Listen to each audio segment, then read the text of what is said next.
There are several other announcements. I don't know if any are posted on the backboard, but they are definitely on our website on the calendar portion. So if you log into that, you'll see there is a men's at Woodside this month, and they're in April. I think it is. What was it? On the 15th, it's 15th, no yeah. word conference. No, because this one's after it. This one's the 28th and 29th is the free books. Well, maybe I But could. they're doing, that's just different. They did this, they did it within weeks of each other last time. So, but this one's a little different. So if it's the 15th, then for your info.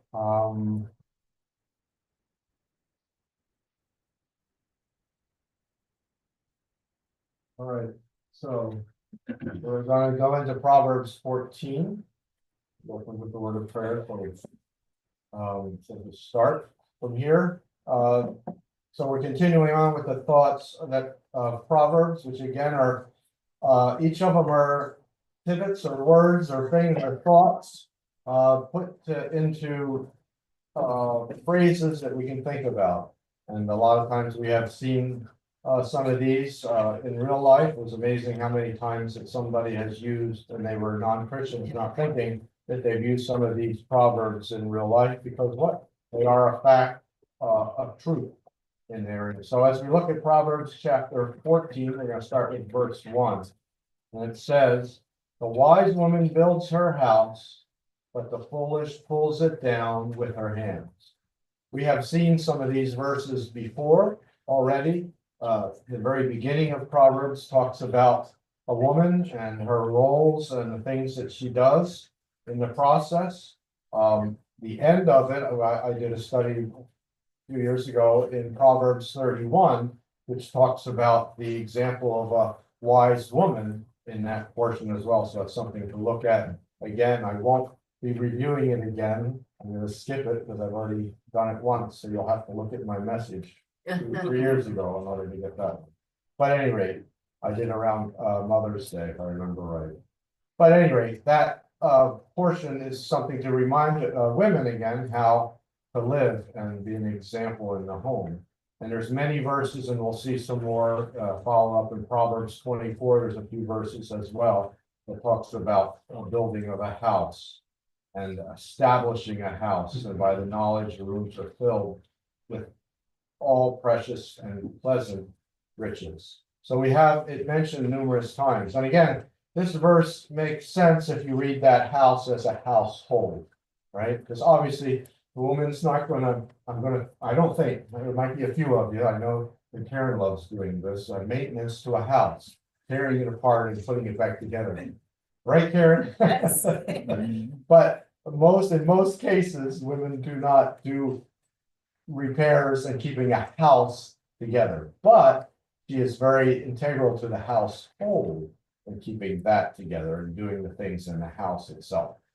Care of the house, the pretty decorations that men just don't seem to always have a hang on, and stuff like that, but decorations as well as children and the raising and caring for them, feeding and doing wash, and you can name all of them, that they do, and they're busy with that, and that's part of what would make better sense. I think it's just probably a translation, but regardless of that, it's still good that she builds her house or household, and it's both. It's good. It's good, legitimate either way, but it just makes more sense to us a household, right?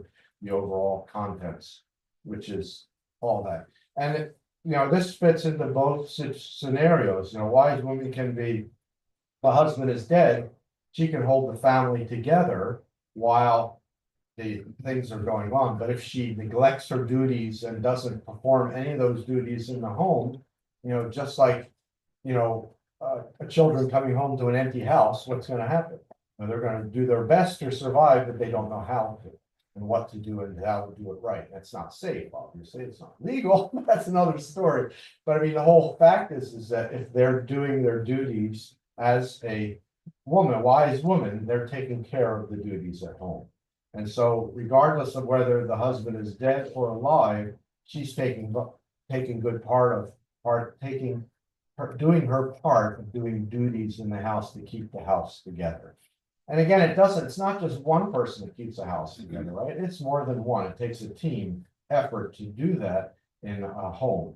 And so the same effect, if a man's trying to hold the house together and the wife is not doing her part or vice versa, it's a hard struggle, right?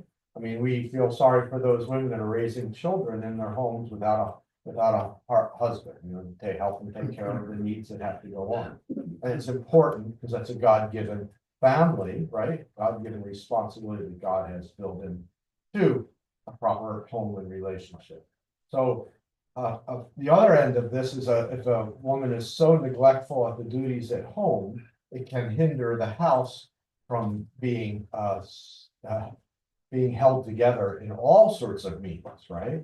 That things aren't working because she's not saying that the stove hasn't worked now for months, or whatever. She hasn't been doing her part to tell. He can't necessarily keep the house together and keep it rolling as well. He's going to have a hard time doing it like a single parent again. He has to do everything as well as the job, and same burdens fall either direction. But I'm just saying that how a wife not doing her duties of the household and the home will pull down a house at the same time.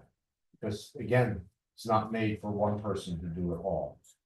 Not that the Lord won't help again, but it's not normal. So it's talking about wise women and their roles here in a home. And we have examples of that in a home. We have Moses, what happened with that? His mother, right?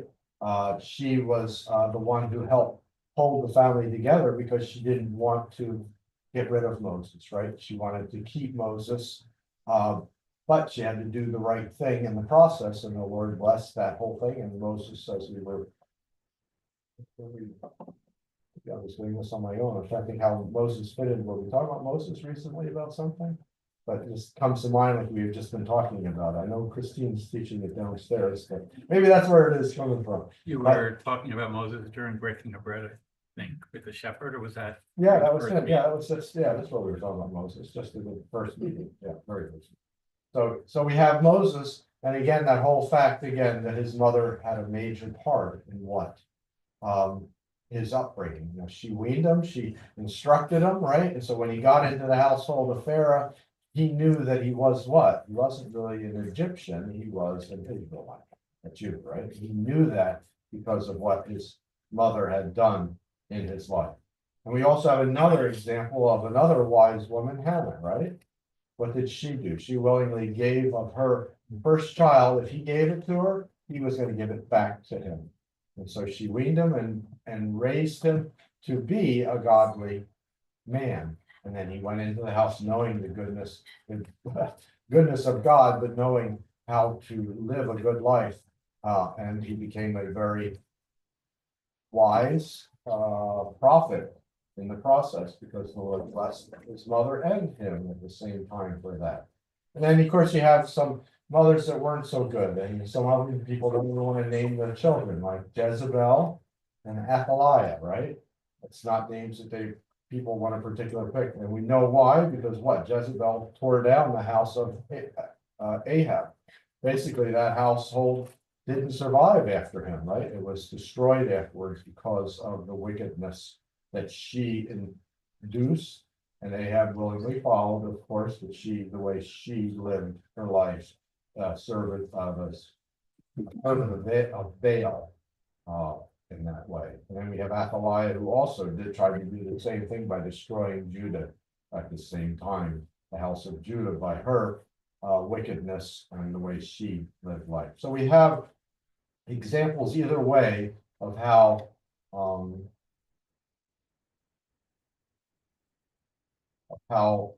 women can build or tear down a house in the process. So what are we building or tearing down? This obviously is an applicable word to women, this verse, but obviously we can take it, right? And we can apply it to ourselves. What are we doing in our lives? Are we building up? Are we building up the house at home? Are we building up a church house, right? Are we building up those things in our lives, our families and all that? Are we building up, or are we tearing things down by destroying it? By the words we say, the things we do, our actions, do we show love to everyone about everything, about the things that we're doing, or do we say negative things about other people. And what does that do? That tears people, that tears it down and ruins relationships and things in the process. So we have these things that we have to remember in the process, that we need to be focused on what we're doing when we're doing our, hopefully our motives are not to tear down, but to build up each other and give strength to each other through the Lord in the process. The next verse 2, he who walks in his uprightness fears the Lord, but he who is perverse in his way despises him. So we have here, walking an upright walk, walking the right way. So if we fear the Lord, we're going to walk in an upright manner. We have kind of talked about these before, again, but he brings it up in a different way. But, the opposite, again, just like the similar verses, but he who is perverse in his way despises him. What happens when someone doesn't want to believe the truth, doesn't want to walk in an upright way? What are we telling God? That he doesn't know what he's talking about, right? Basically, that's what we're saying. Just that we feel that we are better and we know better than God. Well, since when does that ever make sense, that we know better than God?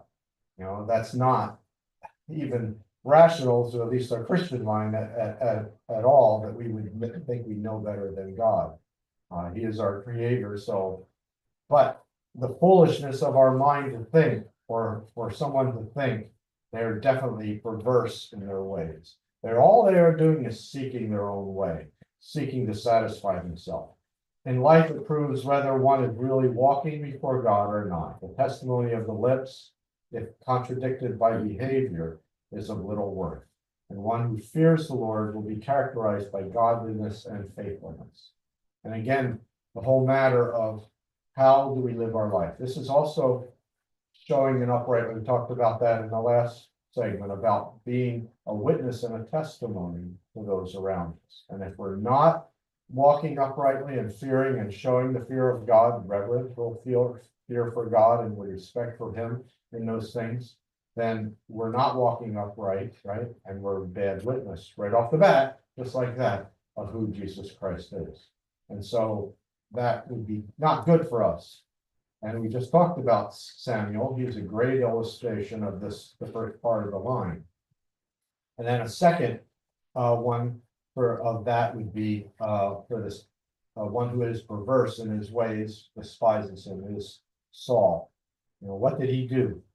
He was given that part as a king, and he had the opportunities to do all the right things, but he continually did that what he was told not to do, right? Things that he wasn't supposed to do. He stepped on lines and over lines and did things that was not things that he was supposed to be doing. He was not willing to wait on the Lord. He's not willing to trust in the Lord. He's not following instructions to the Lord. The Lord allowed him to depart from him in that way because he wasn't willing. He was despising what God had told him to do, basically. And when we do that, we have to understand that there's punishment, obviously, for that in our lives, and we need to turn around and trust in him. One saying was, to understand the fear of Yahweh is to know it is not a fleeting emotion or a passing notion, but as a habit, a straight walk. We need to have a straight walk in our fellowship with him. We need to walk upright in that matter. Numerous verses in the scripture that remind us. In Job, there was a man in the land of Uz whose name was Job. This man was blameless and upright, and one who feared God and shunned evil. And then another verse in Job 28:28 says, to man he said, behold, the fear of the Lord is wisdom, and to depart from evil is understanding. So we have numerous, we go to Psalms 25:21, let integrity and uprightness preserve me, for I wait for you. And that's what we have to do. Sometimes we have to wait, for what he has for us. And we try to rush in headlong, as I was saying, fools rush in headlong, right? Something like that. We have to be so careful that we're waiting on the Lord and trusting him and having him lead us along life's journey. And that's how we can walk upright in our lives.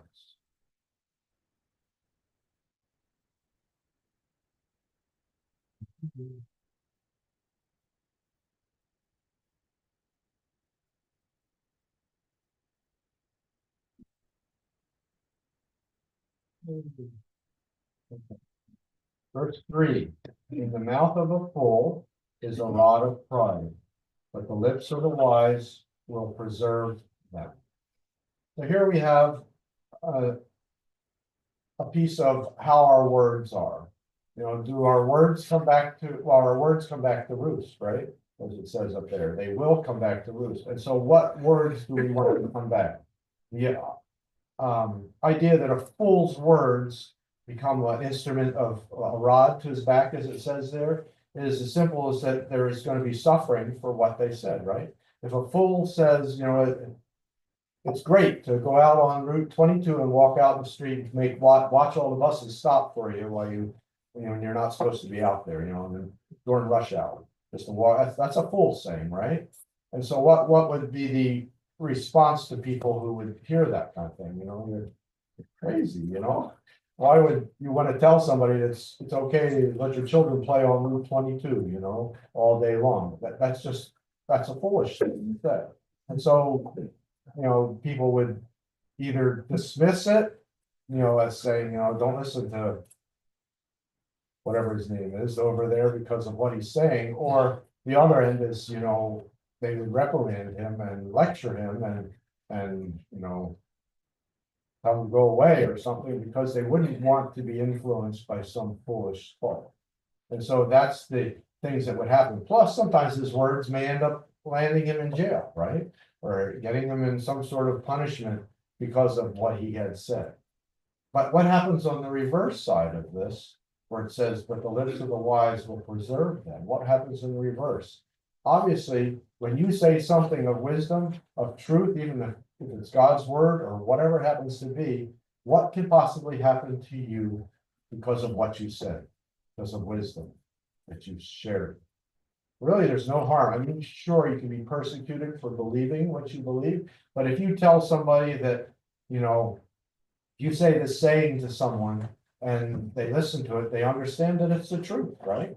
And that they can't really argue with it, because obviously somebody saying something foolish will get them into trouble. Somebody saying something wise won't get them themselves into trouble because it's wisdom, it's smart, it's the right thing to do. And so that's the balance here, that we have to be careful at what we're choosing, what our words as we do, as what we say. You know, what people say has a great bearing on how they are received. You know, if somebody always talks in a foolish way, you know, people won't listen after a while and get tired of hearing, oh, here comes so and so, you know, kind of thing. But if you're talking wisely and making saying proper things, then of course what happens? People don't mind talking to you. They come to you and talk to you, right? They ask questions. Sean talks about that in when he was at work. You know, how people used to come up to him when they were struggling with something because they knew where to go. You know, they would go to him because he would speak of wisdom rather than foolishly to them and telling them poor things and poor choices to make. And so that's the balance again, the balance in life. We need to know that our words will come back to roost. And so we have to be so careful that we're saying God's words and those truths. We can think about that again, about the Amalekites who claimed that they had killed the Amalekite, actually, who claimed that he killed Saul, King Saul. We have different accounts of who killed that he claimed he did it. What ended up happening to him? You know, he ended up being killed because David said, kill this man for killing the king. Right? And so we have that. And then we have Ahimaaz, who came and brought a message to David about Absalom's death and won the king's favor in the process. So we have that message there. And then of course we have another example that we know quite well, is the Sunday school story of Goliath and his boast, right? What did he say? You know, and his foolishness, he said, who can stand against me? And who was it? Old David, right? With a sling and a stone, stood against him, but who was it really? It was God, right? He can't stand up against God and his power, and God could have used anybody, but he had to use David for an example to all of us so that we would realize that God's power is the one that does this, right? Not David, and maybe his skill was there, but God used him because of his heart, right? Because his heart was to the Lord. And that's what he wants to do with you and I, the same thing, he wants to use us for that, and that's illustrated there in 1 Samuel 17, 41 through 49. So Proverbs 18:6 says, a fool's lips enter into contention, and his mouth calls for blows. Another one to remind us that that's what happens when we do foolish things, when we say foolish things, and causing grief, usually to ourselves as well as others, but it causes us to be getting into trouble in the process. And obviously, we don't need any more trouble when we get into this in life, so we need to make wise decisions. Verse 4, where no oxen are, the trough is clean, but much increase comes from the strength of an ox.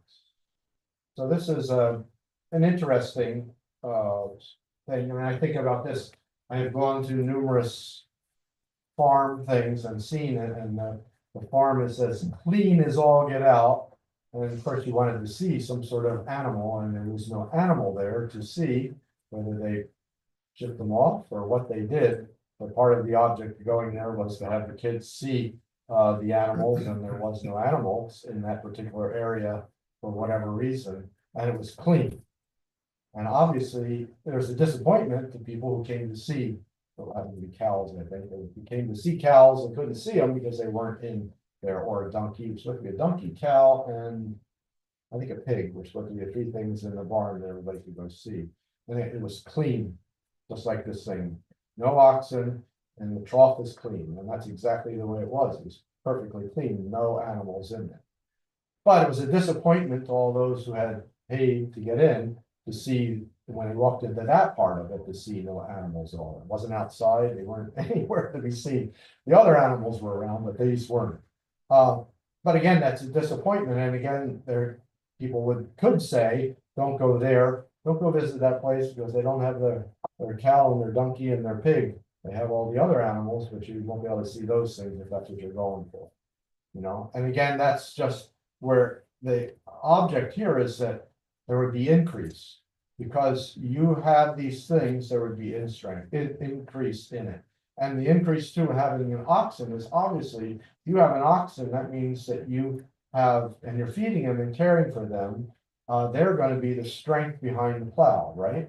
To be able, or in front of the plow, right? Pulling it forward through and turning up the soil to help plant the food that you need to plant to cause increase in profits. I mean, how many farmers can do without some sort of animal or a tractor? I mean, not very successful unless they're going to hire somebody else in, right? But if most farmers have at least one of those things to be able to be productive in their farming. And so the same thing here is, in order for us to be productive, we have to have the right resources, right? So if I was to throw this into and say, all right, you don't need to go to church anymore, you don't need to fellowship with Christians anymore, but you can do it all on your own. But I'd like you to give me your Bible so that you can do this on your own. You've lost all your resources, haven't you? Spiritually, you have, and we can see people that have probably done all those things in life, that were Christians and maybe real Christians, but now they've walked so far away from the Lord that they don't read their Bible anymore. They don't go to church anymore. They don't fellowship with other Christians. They hang out with other people instead. We've seen those kind of people. And so what happens? You know, their troughs are clean, you know, in that way, there's no productivity out of their life, right? They look like good people, maybe from the outside, maybe, but it's clean. Their life is clean in that way. There's no productivity in their life that they can go forward. And when they get to heaven, And if Jesus was to stand at the gate and say, "What did you do for me?" What would they say? What could you say if that was the way you were living? Well, I got saved. Well, that's a good thing. That's a good start. That's that fire insurance you purchased. But how about doing something for the Lord? Did you read my word? Did you share my word? Did you teach my word? Did you have fellowship with other believers and encourage them? Did you go to church to encourage others? There's a whole bunch of things that go, and what is that? That's increase, right? That not only for you, but for others. There's a conference called Iron Sharpens Iron at Emmaus. They run it every year. And what's that mean? How do you sharpen a dull blade with another piece of iron, right? And so our rubbing together with each other maybe cause frictions at times that we don't, I got to yell and oh no, kind of thing, or whatever it happens to be, or he's going to be speaking today, whatever it happens to be. Those things are good because it rubs us to think about what they're saying, what they're doing, where we're doing, and helps us also to say, wow, even me reading the scriptures and going through this, it's rubbing me. That's what rubbed me, in the last message that I gave was the whole process of, I don't pray enough. I need to pray a lot more. And there's a lot of people that are lost. And no, I can't. There's no way possible, there is. I can't say it's impossible. I'm putting God in the box again. But this, in my mind, there's no way possible that I can reach them all, right? And yet there is a possibility of a way that I don't know, but the Lord would open that door, whether it's online or whatever it happens to be, that suddenly everybody knows something about that I share about the gospel of Jesus Christ to them in their language and their tongue and everything. I can't put God in a box. It's possible that I can do that. But in my mind, it's like these people need Christ, and I need to pray more about that. And that's what kind of shifted my message slightly, is that when I saw that verse and these other things that lined up to it, the prayer is so important in our lives. And so if we have such no work, no labor, no time of striving in our life, we aren't going to produce anything, right? There's got to be that in order for something to be increased and to be done. And that's the example they use of a farmer. Again, a clean manger and a clean trough and a clean barn. So it's wonderful to look at that it's maybe, but I think a dirty one is a lot better because it's showing that you have something there that you can use for good, for an increase, and people would come to see or use it or be a part of it. There's always sacrifices that we have to make in life, and those sacrifices are for good things. The dirty barn is a good sacrifice because that has the equipment or the things in it that need to be done to be used for the production of what you're aiming for, your investment in the future. Example of that would be there was one, if you remember, in Judges 20. I actually was talking about this this morning by accident, but not really. But when it's that sad story of the priest who went to reclaim his concubine and then didn't want to stay in Gibeah, but wanted to move on to Benjamin and stay there. When he got there, the Benjaminites had they were homosexuals, basically, full of it, and the whole thing. And so that whole portion of the people came against him and his wife, and the man that was the older man that took them in for protection, and ended up, they ended up at the end that they all came out to war against Benjamin because they had basically done this wicked thing to the concubine of this priest. And so they all turned, and basically Benjamin was almost destroyed. They spared a few, and then they were made a way for them to come back. But because of their wrong living, because of their misguided direction of living, they almost got their whole tribe wiped out. And God spared them too in the process, but they were spared annihilation because they had gone so far away from God's commands, right? And what God asked them to do. So that's an example of that we need to be very careful about what we decide to do and how we need to serve the Lord and do that and honor him. There's also another one that I thought about too, is that the tribes also, when the end of the time of setting up the land there in Joshua, they tribes on the western side of the Jordan River, the half tribes and all Reuben, Gad, and Manasseh, built an altar on the border line there to help remind them of the that God had let's see what I'm looking for, that God had them as part of the nation to come in and be part of the destruction, is that the right word, of the people in the land. And they didn't want that river to be a separation, that you're not of Israel, and that just because you're on this side you are, and that side you're not. And they built that, and it became a initial issue in Joshua 22, 12 through 34, where they thought that they were going in a direction of away from God by building their own altar to sacrifice on, and they weren't going to come over and sacrifice in the temple in Shiloh. So we have that the reason they did it, the other tribe didn't know the reason they built it, and then once they found out the truth, then they were okay with it. And it's again, these are building, I call memories or memorials to remember what God has done. I mean, they did the 12 stones in the Jordan River to remember that God led them across the Jordan River on dry ground, right? And all these things they did as memorials, as remembrances for what had happened in the past. And so we need to at the same time remember the truth of these things, that we need to be going forward and moving forward in life and showing what God has done in our lives so that it displays in others as well. And they can see that God is working in your life and in their life. Verse 5, a faithful witness does not lie, but a false witness will utter lies.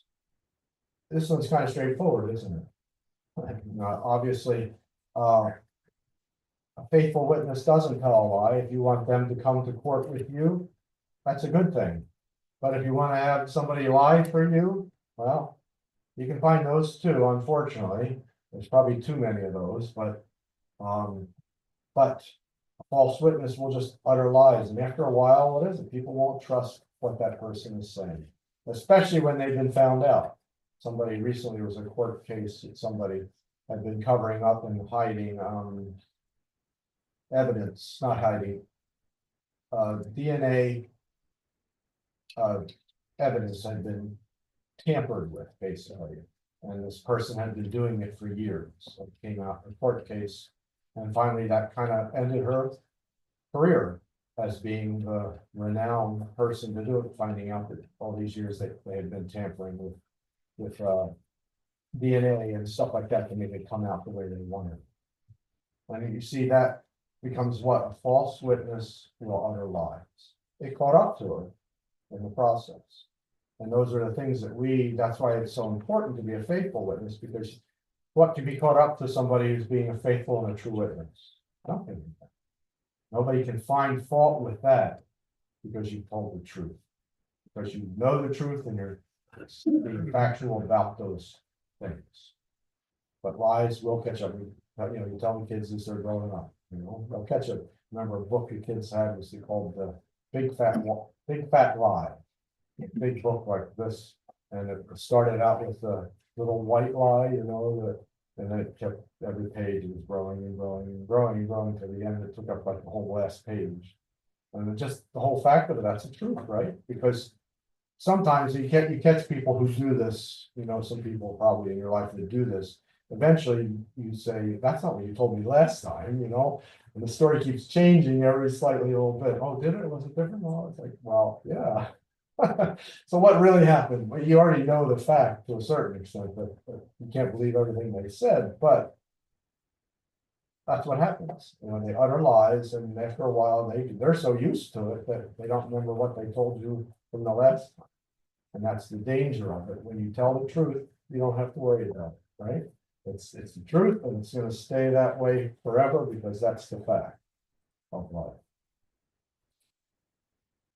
Proverbs 6, Proverbs 12, 13, we've already had some of those verses. They all say very similar. So I have, how many? I have 1, 2, 3, 4, 5, 6, 7 verses that just kind of talk about false witnesses in Proverbs. So there's a lot of verses to deal with that and trying to encourage us to live a true life. One of truth and honesty. The last one, this one here is verse 6. This says, a scoffer seeks wisdom and does not find it, but knowledge is easy to him who understands. So this one I kind of talked about too, with about Pilate. He says, what is truth, right? He basically scoffed at what truth was. And he wouldn't find it looking at that way. And he had the truth in front of him, Jesus Christ, and yet he didn't find the truth. And that was in John 18:38. And so he couldn't receive it. That's an example, for example, one of scoffers scoffing it. And then you have another one of Daniel. You know, on the other hand, what was his? Was he known as a scoffer? No, couldn't find. Matter of fact, it's interesting because we're studying Ezekiel, how it talks about if Daniel, Job, and Noah? Yeah, it was Noah. Were in the land of Israel at this time, they would be the only ones that would have been saved. You know, the rest of Israel would all have died.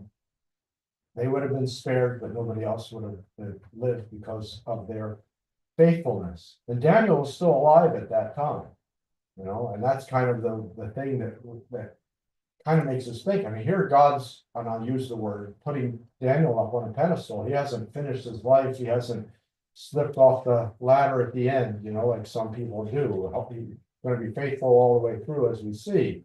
But the whole thing is can God ever use our name in a sentence like that?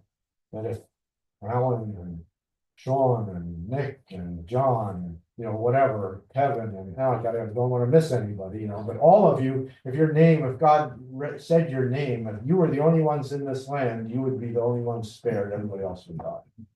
Could he say that of us? You know, it's a tough thing, but yet the whole thing is, how do we live our lives? Do we seek wisdom or do we laugh at wisdom, right?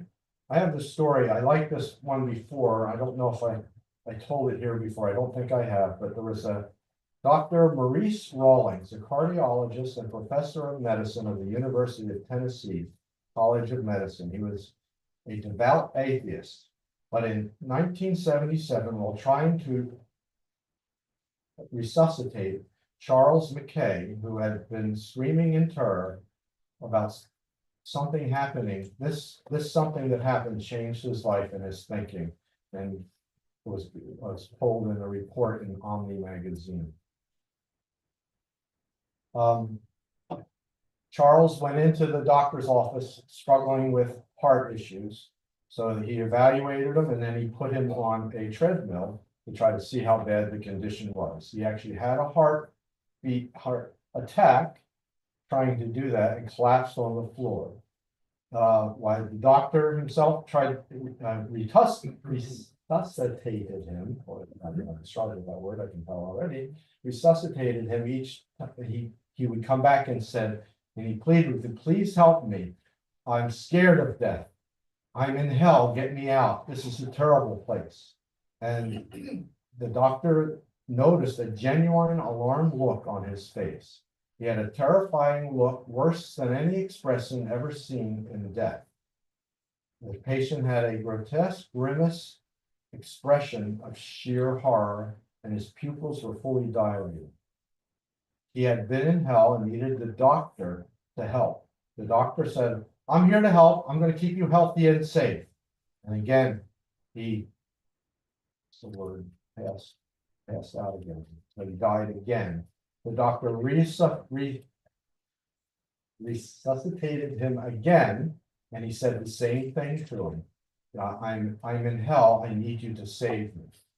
And after happening 3 times, on the 3rd time, the doctor, he came out of it again, and Pam, the assistant nurse there who was with him, said that you need to do something, doctor. So when it happened again, the doctor said to him, repeat after me and say this short prayer. I believe that Jesus Christ is the Son of God, and if I die, please keep me out of hell. And when the man repeated that, he again died again, and they went and resuscitated him. But this time when he died, he went to a beautiful place. He talked about